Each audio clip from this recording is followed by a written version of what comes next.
Now, let's look at this, verses 2 and 3.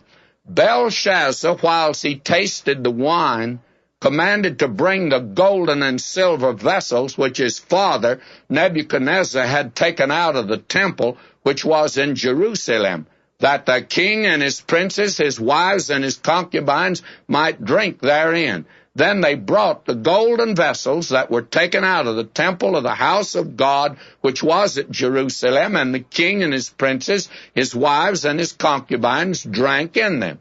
Now, you see that this man here is not only defying the enemy outside, but now under the influence of alcohol, he does an audacious thing that his grandfather would never have done. Now, when Nebuchadnezzar took Jerusalem, he was an old pagan heathen king, and he brought those vessels down. When he came to a knowledge of the living and true God, he had them stored away. And Belshazzar, I guess, as a boy growing up in the palace, that was a no-no. He was to let those alone.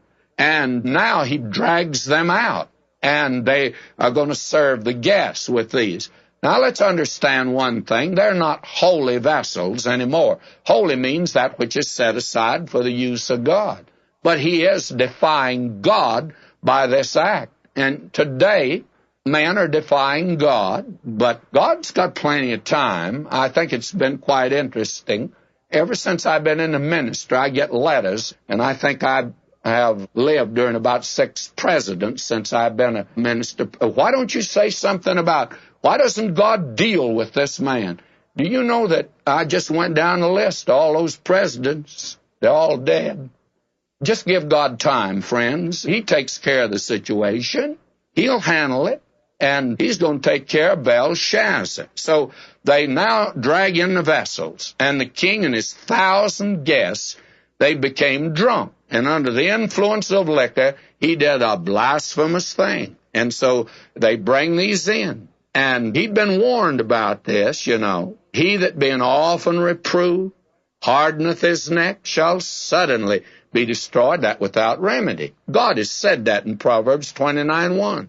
Now all of them were beastly drunk, and it was a scene of debauchery and licentiousness. Ever since I was a boy, I've heard preachers preach on this banquet of Belshazzar.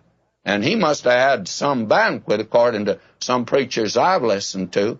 Tell the truth, all of us made a trip to a nightclub vicariously, and we generally enjoyed the sermon because he told about the dancing girls and the drinking and the laughter and all of that sort of thing. And we all enjoyed it.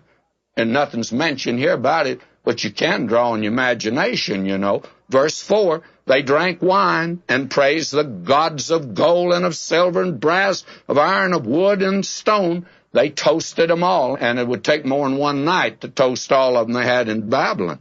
They cloaked their sin as an act of worship, you see.